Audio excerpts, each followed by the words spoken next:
wabarakatuh. Kenalkan, nama saya Siti Nurhaliza Hussein sebagai tutor untuk teman sebaya saya. Kali ini saya akan menampilkan sebuah presentasi yang akan dilakukan oleh teman-teman saya yang telah saya bimbing. Yang pertama itu Fadila dan yang kedua itu Anis Fatkin. Di mana mereka akan membawakan hukum Mendel 1 dan hukum Mendel 2. Oke, langsung saja. Yang pertama, Fadila akan membawakan hukum Mendel 1. Saya persilakan untuk maju ke depan. Assalamualaikum warahmatullahi wabarakatuh. Waalaikumsalam warahmatullahi wabarakatuh. Perkenalkan, nama saya Fadila. Pertama-tama saya mengucapkan terima kasih kepada tutor saya yang bernama Siti Nurhaliza Hussein yang telah mempersilahkan saya untuk tampil mempresentasikan materi mengenai hukum Mendel 1 yang akan saya kaitkan dengan karakter saya, di mana waktu itu saya memilih kata menurut, sehingga karakter saya itu tidak konsisten sebab saya mengikuti apa saja yang saya baca. Oke, langsung masuk saja ke materi hukum Mendel. Apa itu hukum Mendel 1? Menurut yang saya baca di berbagai sumber, hukum Mendel 1 adalah pemisahan pasangan alel secara bebas pada saat pembelahan meiosis dalam pembentukan gamet. Dalam hukum ini, jumlah kromosom diploid akan diturunkan menjadi diploid. Adapun bunyi hukum Mendel 1 berbunyi ketika berlangsung pembentukan gamet, dua gen yang berpasangan akan dipisahkan ke dalam dua sel atau gamet secara bebas. Lanjut, bagaimana hukum Mendel itu sampai menjadi penting untuk kita ketahui? Jadi, menurut saya, materi hukum Mendel 1 ini sangat penting untuk diketahui. Sebab hukum Mendel 1 ini membahas tentang pewarisan sifat. Dengan mempelajari hukum Mendel ini, kita bisa mencari tahu pewarisan sifat seseorang ke orang lainnya. Lalu, adapun awal munculnya hukum Mendel 1. Hukum Mendel 1 pertama kali ditemukan oleh Gregor Johann Mendel, seorang biarawan asal Austria. Lalu, kapan ahli itu mengemukakan tentang hukum Mendel 1? Gregor Johann Mendel pertama kali melakukan percobaan penyilangan pada kacang hijau, kacang kapri pada tahun 1854 sampai 1856. Lalu, siapa ahli yang mengembangkan hukum Mendel 1? Menurut berbagai sumber dari internet yang saya baca, ahli yang mengembangkan hukum Mendel 1 adalah Gregor Johann Mendel. Lalu, kenapa hukum Mendel 1 masih menjadi ilmu dalam pengetahuan? Hal ini karena hukum Mendel 1 menjelaskan banyak mengenai aspek dalam organisme hidup serta menjadi konsep dalam nomor 1 dalam biologi. Lalu, hukum Mendel 1 ini sangat penting untuk diketahui sebab membahas mengenai pewarisan sifat yang diturunkan dari induk kepada keturunannya. Oke, sebagai penutup, hukum Mendel 1 ini bisa dibilang pewarisan sifat. Dari hukum Mendel 1 ini, saya berharap ke depannya saya ingin mewariskan untuk generasi-generasi selanjutnya supaya menjadi generasi yang lebih maju, lebih sukses, dan lebih baik. Oleh karena itu, saya memiliki harapan besar untuk kedepannya. Yang tadinya saya memiliki karakter yang tidak konsisten, saya akan merubah atau memperbaikinya menjadi lebih konsisten. Dari hukum Mendel 1 ini, kita belajar tentang perubahan sifat.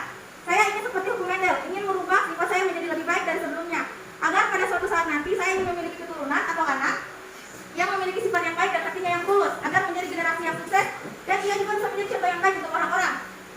Oleh karena itu, perlahan-lahan saya akan merubah sifat saya menjadi lebih baik agar berguna untuk orang lain. Karena walaupun kita baik, masih saja ada orang yang tidak menyukai kita, apalagi jika sifat kita tidak baik atau buruk.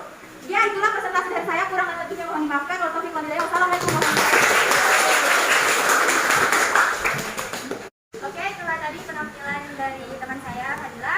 Oke, yang kedua, penampilan dari Anis Fatkin yang akan membawakan hukum Mendel 2. Saya persilakan untuk maju ke depan. Assalamualaikum warahmatullahi wabarakatuh. Waalaikumsalam warahmatullahi wabarakatuh. Perkenalkan, nama saya Anis Fatkin. Pertama-tama saya ucapkan terima kasih kepada tutor saya yaitu Siti Nurhaliza Hussein yang telah mempersilahkan saya untuk tampil mempresentasikan materi mengenai hukum Mendel 2 yang akan saya kaitkan dengan karakter saya yang dimana pada saat itu belajar bioteknologi saya memilih kata gen. Nah, di sini saya akan menjelaskan dahulu apa sih itu gen. Gen adalah unit pewarisan sifat bagi organisme hidup. Bentuk fisiknya adalah urutan DNA yang melekat atau berada di suatu protein. Sehingga saya menarik kesimpulan bahwa karakter saya yaitu suka bekerja sama dan seperti tidak konsisten. Oke, langsung saja kita masuk materi yaitu hukum Mendel 2. Hukum Mendel 2 berbunyi, apabila dua individu mempunyai dua pasang atau lebih sifat, maka diturunkannya sepasang sifat secara bebas tidak bergantung pada pasangan sifat yang lain. Nah, maksud dari bunyi tersebut apa sih?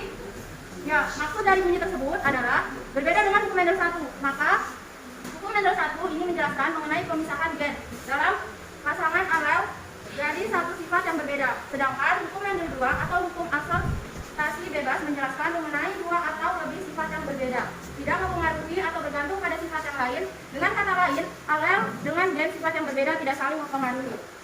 Nah, bagaimana sih hukum Mendel itu bisa penting untuk kita ketahui?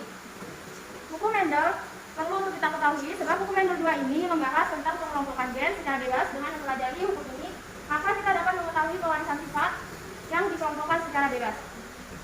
Selanjutnya, siapa sih penemu hukum Mendel itu? Penemu hukum Mendel adalah Roger Johann Mendel atau bahasa Caksa yang ditemukan pada tanggal 20 Juli tahun 1822 sampai 16 Januari 1884. Beliau adalah ahli botani dan bilawan dari kebangsaan Austria yang mengusung konsep-konsep dasar genetika. Ya, kenapa sih hukum Mendel itu masih menjadi ilmu dalam pengetahuan hingga saat ini? Yaitu dikarenakan karena hukum Mendel ini menjelaskan banyak mengenai aspek dalam organisme hidup serta menjadi konsen dalam pemersatu biologi. Lalu hukum Mendel ini sangat penting untuk kita ketahui sebab membahas mengenai pewarisan sifat yang diturunkan dari induk kepada keturunannya.